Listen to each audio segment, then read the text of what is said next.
कल केंद्रीय गृहमंत्री अमित शाह भी जो है मुंबई में थे। केंद्रीय गृहमंत्री अमित शाह कल मुंबई में थे, यहाँ वहाँ गणेश दर्शन के लिए घूम रहे थे परिवार के साथ। लेकिन महाराष्ट्र से गांव-गांव से हजारों मराठी लोग अपने अधिकार और न्याय के लिए मुंबई में जमा हुए हैं, हजारों लाखों लोग।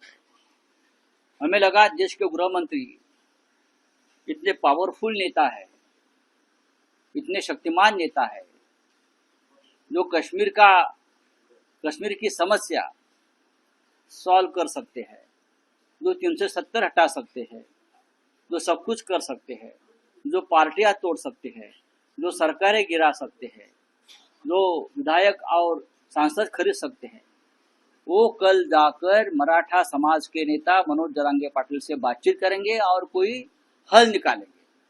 लेकिन देश के गृहमंत्री ने कुछ किया नहीं, इतना ही किया जो उनके इर्द गिर्द जो लोग घूम रहे थे बीजेपी के, उनको इतना ही कहा कि मुंबई का अगला मेयर ये बीजेपी का होना चाहिए, यानी मुंबई का बाहर का होना चाहिए, मराठी नहीं होना चाहिए।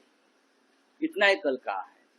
जो लोग मराठी लोग बीजेपी को वोट करते हैं, उनके संज्ञान में ये बात लाना चाहता हूँ। बस, थैंक यू। नड्डा भी जो है मुंबई में है, आने आज दो। प्रकार से देखते हैं केंद्रीय मंत्री महाराष्ट्र में आ रहे हैं, लेकिन ये आंदोलन के ऊपर उनको ध्यान क्या नहीं देख देना। उनको अरे भाई उनको क्या देखेंगे? ये वोट चोरी कर कर सत्ता पर आने वाले लोग हैं। ये उनको क्या देखेंगे? उन्हें ना संविधान की चिंता है, ना धर्म की चिंता है, ना राष्ट्र की चिंता है, ना लोगों की चिंता है। हाँ, ठीक है, थैंक यू। आंदोलनकर्ता पीने का पानी भी बंद कर चुके हैं। वो हम शिवसैनिक हमारे कर लेंगे। आंदोलन आहे, मात्र दुसरीकडे उपमुख्यमंत्री राज्याचे ते दरेगावी गेले, तर दुसरीकडे शिंदे समिती येऊन गेले, मात्र काय न्याय निवडा लागत नाहीये, एकंदरीत 2 दिवस परत मुदत वाढवली. मुंबईमध्ये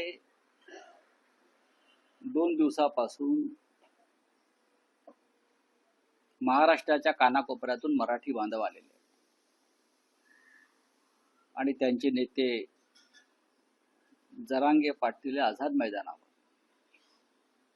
भर पावसात आंदोलनाला उपोषणाला बसले आहेत आणि हजारोच्या संख्येनं महाराष्ट्राच्या कानाकोपऱ्यातून हे मराठी बांधव मुंबईत येत आहेत. मुंबईतला बराचसा भाग या आंदोलनामुळे किंवा हजारोच्या संख्येनं हे मराठी बांधव इथे आल्यामुळे विस्कळीत झाले.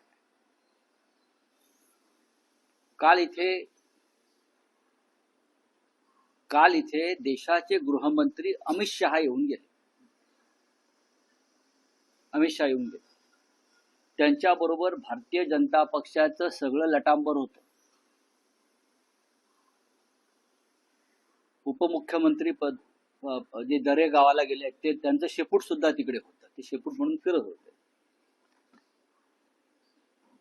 इतका मोठा गंभीर प्रश्न या मुंबईत सुरू आहे. हजारो लोक मुंबईत आंदोलन करतायत आणि तो विषय केंद्राशी संबंधित आहे.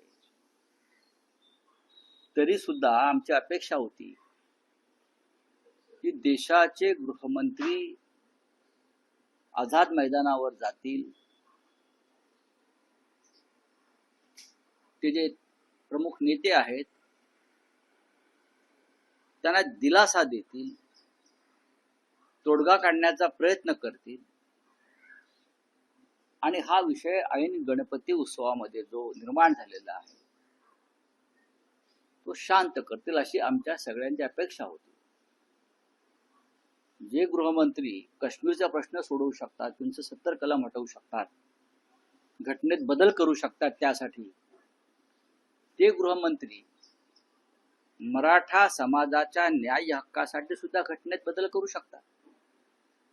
ज्यांनी 370 कलम हटवण्याचं श्रेय घेतलं त्यांना हे श्रेय घेता आलं असतं, पण त्यांनी ते केलं नाही. मग त्याने काय केलं? मुंबईतून त्याने एवढंच केलं, भारतीय जनता पक्षाच्या लटांबराला सांगितलं की मुंबईचा महापौर भाजपचाच व्हायला पाहिजे. म्हणजे गुजराती व्हायला पाहिजे, अमराठी व्हायला पाहिजे, हे त्यांनी काल सांगितलं. गृहमंत्री इथे येऊन काय लालबागच्या देवाजवळ काय प्रार्थना करतात? गृहमंत्री देशाचे लालबागच्या राजाकडे जाऊन किंवा मुंबईतल्या गणपतीकडे जाऊन काय प्रार्थना करतात? तर इकडला मुंबईचा महापौर हा एक उपरा होऊ द्या, भाजपचा उपरा होऊ द्या, भाजपचा होऊ द्या म्हणजे उपरा होऊ द्या, बाहेरचा होऊ द्या हे म्हणतात. पण त्यांना मराठा समाज, मराठी बांधवांकडे जाऊन त्यांचं दुःख विचारण्यासाठी वेळ नव्हता. ते लालबागच्या राजाला गेले, हेच देवा चरणी साखळे घालायला गेले की मुंबईमध्ये मराठी माणसाचा पराभव होऊ द्या आणि ही मुंबई आम्हाला घेऊ द्या. म्हणून ज्या संख्येनं मराठी बांधव मुंबईत जमतायत, आम्ही त्यांचं स्वागत करतो. ही मराठी ताकद देशाला कळू द्या काय आहे. आम्हाला त्यांचा अजिबात त्रास होत नाहीये, आम्ही त्यांचं स्वागत करू. माननीय उद्धव ठाकरे साहेबांनी, शिवसेना पक्ष प्रमुखांनी काल तमाम शिवसैनिकांना आवाहन केलेलं आहे की जे बांधव आपल्या रस्त्यावर आहेत त्यांना सुविधा पुरवण्यास सरकार मागे पुढे पाहते. त्यांच्यासाठी अन्न, पाणी, वस्त्र, निवारा, शौचालय जे जे करता येणं शक्य आहे ती मदत आपण करूया. मी आत्ताच आमच्या घरातल्या आमदारांनाही सांगितलं, सुनील राऊतांना, या भागातून पुढे निघालेल्या सर्व आंदोलकांसाठी आपल्याला काय मदत करता येईल हे सुद्धा इकडल्या सगळ्या शिवसैनिकांना आपण सूचना द्या. कारण कालचा प्रकार हा महाराष्ट्राच्या बाबतीत, मराठी माणसाच्या बाबतीत जो अमित शहानी केला तो अत्यंत क्रूर आणि अमानुष. त्यांना जाता आला, त्यांना त्या संदर्भात एखादी बैठक घेता आली असती, ते तोडगा काढून जाऊ शकले असते, पण ते गेले नाही. त्यांनी फक्त एवढंच सांगितलं त्यांच्या कार्यकर्त्यांना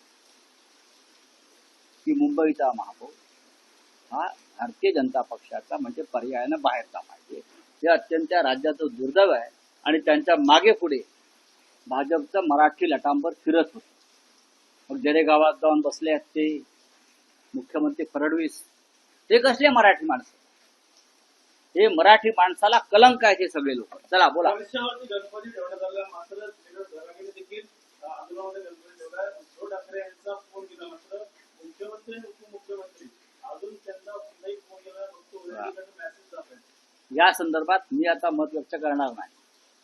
काल सरकारच्या वतीनं न्यायमूर्ती शिंदे वगैरे लोक भेटले, त्यांच्या चर्चा सुरू आहे. ही चर्चा अजून किती काळ चालेल हे सांगता येत नाही. तोपर्यंत हे सगळे हजारो आंदोलक मुंबईत राहतील आणि त्यांनी ही मुंबई आपली आहे हे समजून त्यांनी इथे थांबायला पाहिजे. ही मुंबई मराठी माणसाची आहे, ही मुंबई महाराष्ट्राची राजधानी आहे. या भावनेनंच या सगळ्या मराठी बांधवांनी इथं राहायला पाहिजे, थांबायला पाहिजे आणि आमचे सर्व शिवसैनिक त्यांच्याबरोबर त्यांना सहकार्य करण्यासाठी आहेत. हे माननीय उद्धवजींनी काल स्पष्ट केलं. नाही, हे देवेंद्र फडणवीसांचं सरकार आणि अमित शहाचं सरकार मराठी लोकांना मारायलाच निघालेलं आहे. हे बोलतात ते करतात दुसरं, त्यांच्या पोटात एक ओठात दुसरं, ओठात एक पोटात दुसरं आहे. हे मराठी बांधवांना खतम करायलाच यांचं सरकार इथे आलेलं आहे. हे एकमेकांना सरकारमध्ये एकमेकांना खतम करण्याच्या भानगडीमध्ये मराठी माणसाला खतम करायला निघालेलं आहे. एकनाथ शिंदे यांना लाज वाटायला पाहिजे होती अमित शहाच्या मागे शेपटीसारखं फिरताना, शेपटी हलवत. जो मुंबई गिळायला निघालेला आहे माणूस, जो मुंबईतून मराठी माणूस संपवायला निघालेला आहे, जो मराठी माणसाच्या, मराठा समाजाच्या प्रश्नाकडे किंवा मराठी बांधवांच्या प्रश्नाकडे ढुंकून पाहायला तयार नाही. तुम्ही स्वतःला कसले मराठे समजताय? कसले? शिवाजी महाराजांचं नाव घेऊ नका. खरं म्हणजे छत्रपती उदयनराजे भोसले, छत्रपती शिवेंद्रराजे भोसले यांनी त्या जरांगे पाटलांबरोबर जाऊन मंडपात बसायला पाहिजे उपोषणाला. त्यांनी बसायला पाहिजे, पण ते भारतीय जनता पक्षाचे हस्तक आहेत सगळे लोक. हे सगळे भारतीय जनता पक्षाच्या दबावाखाली आहे. हे दुर्दैव आहे या राज्यात. म्हणतात की एकनाथ शिंदेला विचारा, ज्यांना ते प्रश्न विचारला ते आता त्यांना विचारायला म्हणावं, तिथे जाऊन दरे गावात आता कुठला तरी यज्ञ करायला बसलेले आहेत. विचारायचं कसं? लोक प्रश्न विचारतील या भयानं राज्याचे उपमुख्यमंत्री त्यांच्या दरे गावात जाऊन स्वतःला कोंडून घेतलाय. त्याच्यामुळे कसं काय विचारायचं त्यांनी काय चाललंय म्हणून? काल त्यांना अमित शहाच्या मागे शेपटी हलवत फिरायला वेळ होता. काय म्हणतोय मी? काल दिवसभर अमित शहाच्या मागे, गृहमंत्र्यांच्या मागे शेपटी हलवत फिरायला वेळ होता. पण आज महत्वाच्या क्षणी ते दरे गावात जाऊन काय करतात मला माहित नाही. कदाचित मुख्यमंत्र्यांना माहित असेल. ते राज्याचे मुख्यमंत्री आहेत, त्यांच्याकडे इंटेलिजन्स आहे, ते सांगू शकतात. बोलिये क्या हो रहा है? अपेक्षा ठेवलेली गोरगरिबांचे कैवारी असं देखील उपमुख्यमंत्री मला माहित नाही कोण कैवारी वगैरे आहेत ते. इथे कोणी कैवारी वगैरे नाहीये. इथे प्रत्येक गोष्ट ही संघर्षातूनच मिळवावी लागते. महाराष्ट्राला आणि मराठी बांधवांना प्रत्येक गोष्ट ही संघर्ष करून मिळालेली आहे, सहज मिळालेली नाही, दिल्लीशी लढून मिळवलेली आहे. इथे कोणी कोणाचा कैवारी नाही हे सांगतो. ज्या तथाकथित कैवारांनी बाळासाहेब ठाकरेंची शिवसेना फोडली आणि अमित शहाच्या चरणी अर्पण केली, असे लोक कैवारी असू शकत नाही. 2 लोकांच्या आंदोलकांचा मृत्यू झाला. दुर्दैव आहे, हे दुर्दैव आहे. आम्ही त्यांना श्रद्धांजली वाहतो. अशाच प्रकारचे मृत्यू आणि अशाच प्रकारचं आंदोलन हे शेतकऱ्यांचं दिल्लीच्या सीमेवर झालं होतं. त्यातही मोदी सरकारनं अनेक आंदोलकांचा बळी घेतला. आपल्याला माहित असेल, राकेश टिकैत यांच्या नेतृत्वाखाली अशा प्रकारचं आंदोलन अनेक पहिले दिल्ली आणि पंजाबच्या सीमेवर झालं शेतकऱ्यांचं, आणि तिथेही आंदोलकांचे बळी गेले, आंदोलक मरण पावले. त्याच पद्धतीनं महाराष्ट्रामध्ये फडणवीस काम करतायत.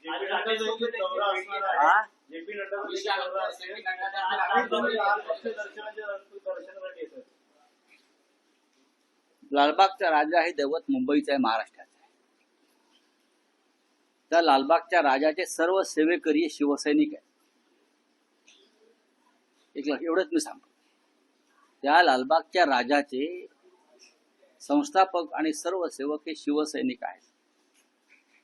या तुम्ही पाहू काय लालबागचा राजा कोणाला आशीर्वाद देतोय. येणाऱ्या काळात हिंदू असेल, मुस्लिम असेल, ओबीसी असेल, मराठा असेल, अशा वेळेला वाद आता निर्माण होतो. सत्ताधारी देखील म्हणतात की हा असं कोण म्हणताय? जरांगेंचं म्हणणं आहे की नितेश राणेंचं म्हणणं आहे की हिंदू आणि मराठा असं कोण म्हणताय? कोण? मुख्यमंत्र्यांना विचार आहे कोण करते, आणि जे येत आहेत ना नड्डा त्यांना विचार आहे वाद 10 वर्षापासून कोण करताय.